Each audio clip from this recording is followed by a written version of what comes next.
on this field. Don't need no more than coffee. Football's here. For ya.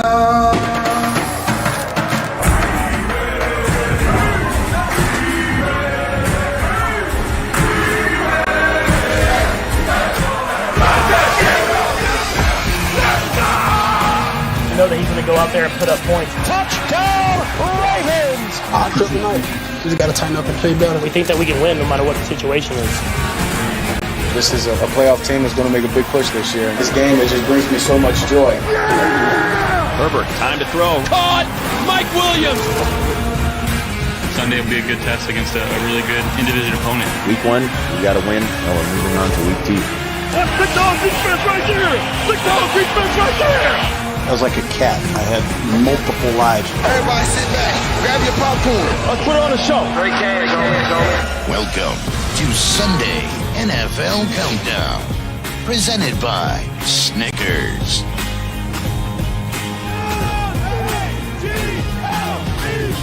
Guys, I've been waiting a few years to say this. It's sunny in Philadelphia. They are feeling good.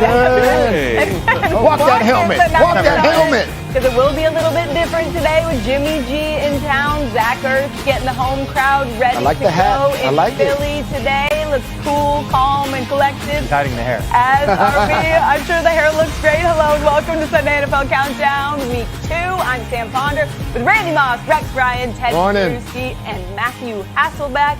We got to get to the most important stuff first, and that is our insiders. That means Adam Schefter and Chris Mortensen. Guys, good morning. What are our top stories today, Mort? Well, good morning, Sam. And listen, Lamar Jackson, the Baltimore Ravens quarterback, has already called the Chiefs the Ravens' kryptonite. In the primetime game tonight, I got bad news for him.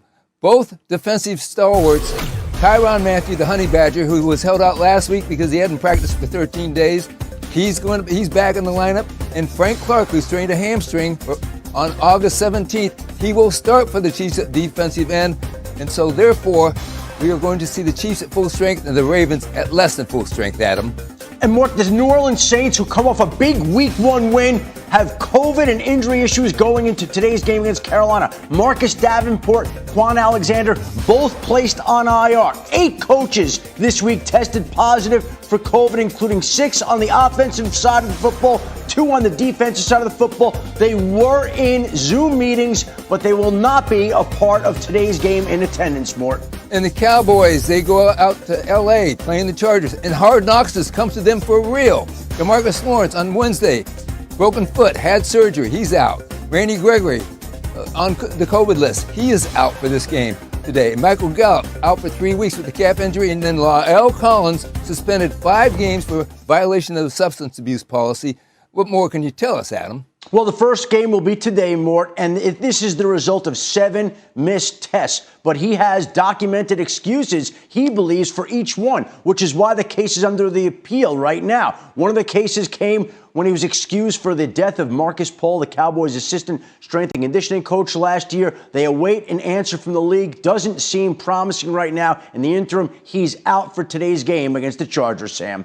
Yeah, that's all bad news for the Cowboys. Obviously, a mixed start for them. I think Teddy was the one last year who called something for the Cowboys a moral victory. I don't know. They needed him last year. I don't know if you would call what we saw last week against the Bucs a moral victory, but they got the work cut out for them today against the Chargers. Matt, how did they avoid starting 0-2 for the first time since 2010? Well, it's got to be more great quarterback play from Dak Prescott. I thought Dak was outstanding. He answered a lot of questions. I think, coming off of that gruesome injury that he had, I think that was probably the biggest question mark. What version of Dak are we going to see? He answered the bell. For me, I didn't see it from Zeke Elliott. And maybe you could say he didn't get the same amount of opportunities, but I just go back there, down 5 in the third quarter, and he's got a play designed for him, one-on-one with the safety. And that's really all you ask for in the running game. You try to get your running back one-on-one in space with a safety, and he was not able to make a play. In fact, lost yardage. So that, to me, was the most disappointing thing. I'm not going to overreact because it's week 1, but it's got to be Dak, which we already saw last week, and it's got to be Zeke. Yeah, I think they had a definite on the mind of Vita Vea and that run defense of the Tampa Bay Buccaneers also. So I think we will start seeing a little more Zeke Elliott. I just think that you've got to look at the matchup sometimes. This could be a more favorable matchup for Zeke, so I see him getting going today. I need to see the meat and potatoes back for the Dallas Cowboys. You talk about Lyle Collins being out, but the meat and potatoes for the Dallas Cowboys starts with Zach Martin. They missed him last week. You talk about Vita Vea and the Tampa Bay Bucks. But today, going up against the Chargers, you asking how are the Dallas Cowboys going to avoid 0-2? Matt, I will have to disagree with you. With Zach Martin being able to come back to meat and potatoes, being able to give the ball to Zeke. Yes, they were in a shootout last week, but they can't afford to be in a shootout again today, going against last year's Rookie of the Year with Herbert. I'm worried. Forget about the offense. I'm worried about their defense. Who is going to rush the passer against, oh, by the way, Justin Herbert? Yes. Leave him back there. He's going to pick you apart, you. man. Oh, man. But, I mean, because now you got Lawrence. You heard Mort talk about how Lawrence is out.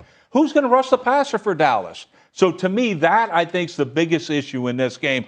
And you know, hey, start 0-2? Yeah, I see it. And guess what? Philly coming up is no slouch either. I mean, they're going to end up 0-3. We're going to find out. I hope not another moral victory again, Bruce, like you said. Moral victory.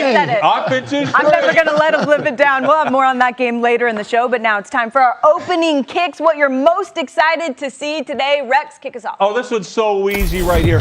Two of the best quarterbacks in the National Football League going head-to-head. That's right, Patrick Mahomes against Lamar Jackson. Patrick Mahomes, only the best throwing quarterback in the National Football League.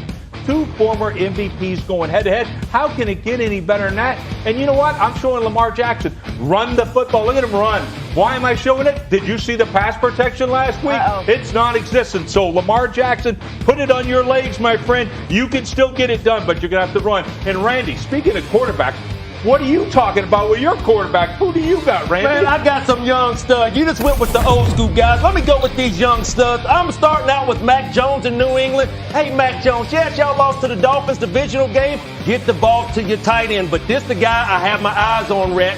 Zach Wilson for the Jets, Jets. Corey Davis had a big game for them, but I'm trying to see who else in the passing game for the Jets is going to be able to step up. Another divisional game for week 2 between Sulla, Belichick. Who's coming out of this thing with their first victory of the season? It's going down, Matt. Well, guys, I don't know if there was a team hotter than the Tampa Bay Bucks week 1. They were doing it all. They were good versus man. They were good versus blitz. They were good versus zone. They did it all. But they're going up against an Atlanta team that wasn't hot. And guess what? It doesn't matter what happened last week. And I'm not going to say it even matters that Matt Ryan's never beat Tom Brady, but it matters to Matt Ryan. So I expect to see a very different Atlanta Falcons team today. And don't be surprised if this is actually a very close game. Now let's go Steelers Raiders, because we did not think that the Steelers could go into Buffalo and win that game, but they gave us a subtle reminder of what special teams and good defense can do. They can win your football games. And with Melvin Ingram rushing off the edge, along with TJ